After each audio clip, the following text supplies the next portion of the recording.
Imagine a world without recorded sound, a world without music on demand, without the comforting voices of loved ones. This was the reality for millennia. The only way to experience sound was to be present. The sounds of the past were lost to time. The words of a great leader, all ephemeral. The desire to capture these moments sparked inventors. Could we hold on to sound to revisit it? This quest fueled the creation of sound recording devices. Their inventions revolutionized our experience of the world. The 19th century buzzed with innovation. Scientists and inventors were captivated by the mysteries of sound. They sought ways to capture its essence, to hold on to the fleeting vibrations that carried music, speech, and the sounds of everyday life. The very idea seemed like magic. To trap sound, an invisible force, and then release it at will, it felt like an impossible dream. Yet, the pursuit of this dream led to groundbreaking inventions. One of the first breakthroughs emerged from France. Édouard-Léon Scott de Martinville, a Parisian printer and bookseller, dedicated himself to deciphering the mysteries of sound. He was fascinated by the idea of visually representing sound waves, of creating a photograph of sound. His tireless efforts culminated in 1857 with the invention of the phonautograph. This groundbreaking device, though rudimentary by today's standards, marked a pivotal step in the journey towards sound recording. Édouard-Léon Scott de Martinville's phonautograph was a marvel of ingenuity. It was a device that could transcribe sound waves into a visual form, etching them onto paper.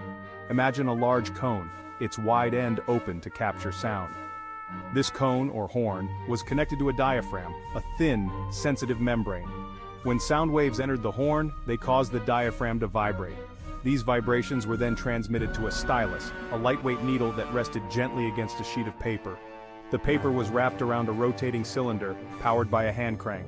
As the cylinder turned, the stylus etched a continuous line onto the paper. The vibrations of the diaphragm caused by sound waves made the stylus move back and forth, creating a wavy line on the paper. Thus, the phonautograph captured a visual representation of the sound waves. Each peak and valley on the paper corresponded to the compressions and rarefactions of the sound wave. It was a remarkable achievement, a testament to human ingenuity. Despite its groundbreaking nature, the phonautograph had a significant limitation. It could record sound, but it could not play it back. The wavy lines etched onto the paper were a visual representation of sound, but they were silent. Scott de Martinville had achieved this seemingly impossible, capturing the fleeting nature of sound, yet the ability to resurrect those captured sounds remained elusive. The missing piece of the puzzle was a way to convert the visual record back into audible sound. Some historians believe that Scott de Martinville was more interested in studying the science of sound than in creating a device for playback. He saw the phonautograph as a tool for acoustic research, a way to visualize and analyze the properties of sound waves. Regardless of his intentions, the phonautograph laid the groundwork for future inventors. It proved that sound could be captured and represented visually. The next challenge was to find a way to reverse the process, to transform those silent lines back into audible sound. Thomas Edison and the dawn of playback.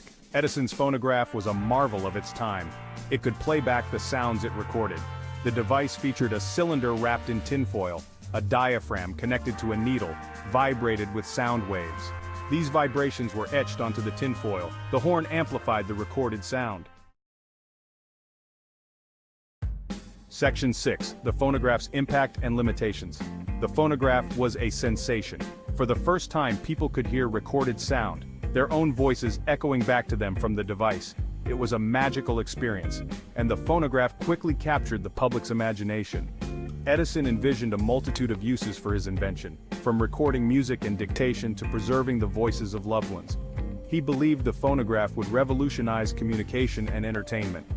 However, the phonograph had its limitations. The tinfoil recordings were fragile and could only be played a limited number of times before the quality deteriorated. Furthermore, the process of creating copies of recordings was complex and time-consuming, hindering mass production. Despite these shortcomings, the phonograph marked a turning point. It proved that sound could not only be captured but also played back. The world had entered a new era, one in which sound could be preserved, replicated, and shared like never before. Section 7, Emile Berliner and the Gramophone. The next major development in sound recording arrived with Emile Berliner, a German-American inventor. Berliner, inspired by Edison's phonograph, sought to create a more durable and practical device for sound recording and playback. In 1887, Berliner patented the gramophone, a device that would revolutionize the recording industry. The gramophone differed from the phonograph in one crucial aspect: it used flat discs instead of cylinders to record and play back sound. Berliner's discs were made of zinc or glass coated with a layer of beeswax. Sound waves were etched onto the disc in a spiral groove, starting from the outer edge and spiraling inwards towards the center. This spiral groove allowed for longer recording times compared to the cylindrical format. To play back a recording, a needle attached to a diaphragm tracked the groove, its vibrations amplified by a horn. The gramophone's design offered significant advantages over the phonograph.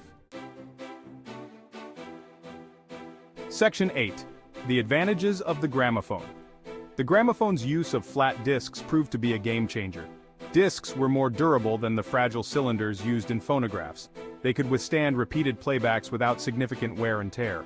More importantly, flat discs could be easily mass-produced.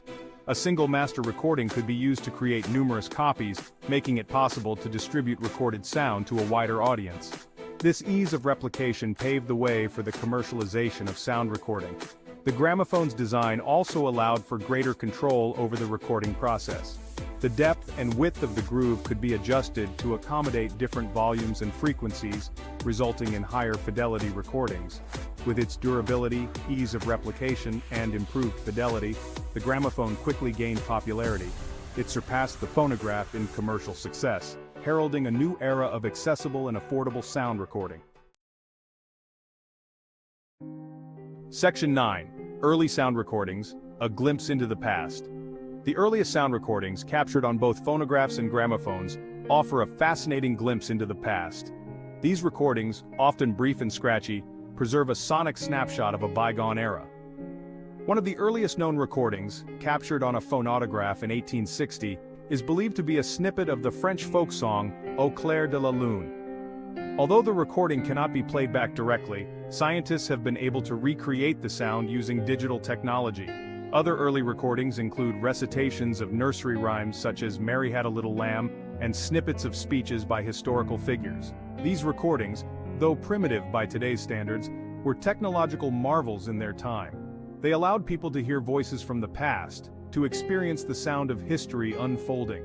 These early recordings sparked the public's imagination, igniting a thirst for recorded sound that would only grow stronger with time. Section 10. The future of sound. A legacy begins. The invention of the phonautograph, the phonograph and the gramophone marked the beginning of a revolution in sound recording. These groundbreaking devices laid the foundation for the sophisticated recording technologies we enjoy today. From those early, fragile recordings emerged an industry that would transform entertainment, communication, and culture. The ability to capture and reproduce sound gave rise to the recording industry, radio broadcasting, and eventually, the digital music revolution. Today, we live in a world saturated with sound. Music, podcasts, audiobooks, all readily available at our fingertips. We can listen to anything, anywhere, at any time. It's easy to take this for granted, to forget the long journey that brought us to this point. But it all started with the dream of capturing sound, a dream that became a reality thanks to the ingenuity of inventors like Édouard-Léon Scott de Martinville, Thomas Edison, and Emile Berliner. Their legacy lives on in every song we stream, every podcast we download, every voicemail we save. Section 11. Conclusion. From whispers to symphonies. The journey from the phonautograph to the gramophone was a testament to human ingenuity and the relentless pursuit of progress. It was a journey from capturing sound's fleeting whisper to replicating the grandeur of a symphony. Today, the world of sound recording continues to evolve at an astonishing pace. Digital technology has revolutionized the way we create, consume, and share audio. Yet, amidst all the advancements, it's essential to remember the pioneers who dared to dream of capturing sound. Their inventions, born from curiosity and a desire to make the impossible possible, laid the groundwork for a technological revolution that continues to shape our world. As we marvel at the latest audio innovations, let us not forget the echoes of the past, the whispers of ingenuity that reverberate through the ages. From the scratchy recordings of Au Clair de la Lune to the crystal-clear fidelity of today's digital audio, the journey of sound recording is a testament to human creativity and our enduring fascination with the power of sound.